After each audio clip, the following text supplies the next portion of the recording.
నమస్తే bachelor brothers. ఈరోజు మన బ్యాచులర్స్ రూమ్లో బెర్కోలి కర్రీని వండబోతున్నాం. ముందుగా బెర్కోలిని కట్ చేసి బాయిల్ చేసుకోవాలి. ఉప్పేసి అలాగే చిటికెడు పసుపు వేసి బాయిల్ చేసుకోవాలి.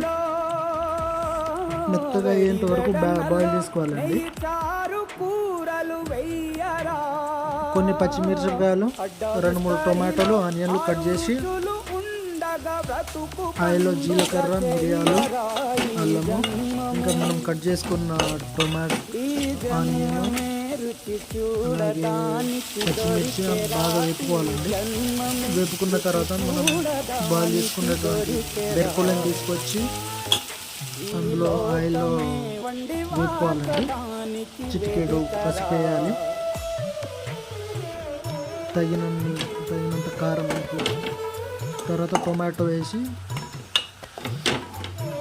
కలుపుకోవాలండి. మూత వేసుకోవాలండి. టొమాటోలు మగ్గాక మీకు ఇష్టం వచ్చిన కొరియాండర్ పౌడర్ వేసుకోవచ్చండి. ఇది కొద్దిసేపు అయిన తర్వాత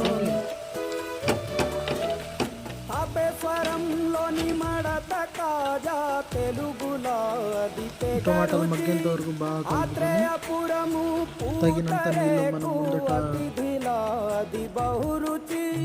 బెర్కోలిని బాయిల్ చేసుకున్న వాటర్ వేసుకోవచ్చు టేస్ట్ ఉండడానికి. అలాగే మీకు తగినంత కావాలనుకుంటే ఇంకొద్దిగా వాటర్ వేసుకొని బాగా ఉడకబెట్టుకోవాలండి. బెర్కోలి తర్వాత 10 నిమిషాల వరకు బాగా ఉడకబెట్టుకోవాలి.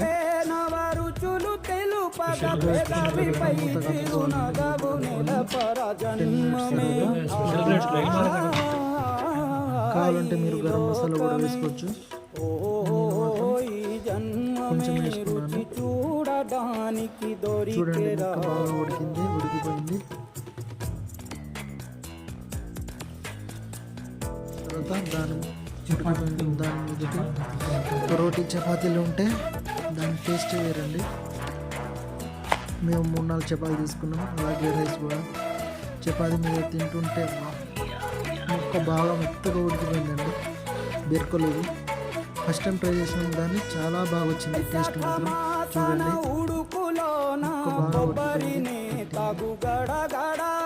శ్రావణ మాసన ముసురులోన కరబుంది తిను కరకర, వీధుల్లో ఆలు బజ్జి ఆహా ఎంతో రుచి, గుమ్మంలో గోలీ సోడా ఓహో ఎంతో రుచి, అంగట్లో పానీపూరి అబ్బబ్బో ఎంతో రుచి, పొరుగింట్లో పుల్లా కూర అన్నిట్లో ఇంకా రుచి, రుచులతో అభిరుచులు కలుపుతూ మనసునే మధువనిగా మలచర.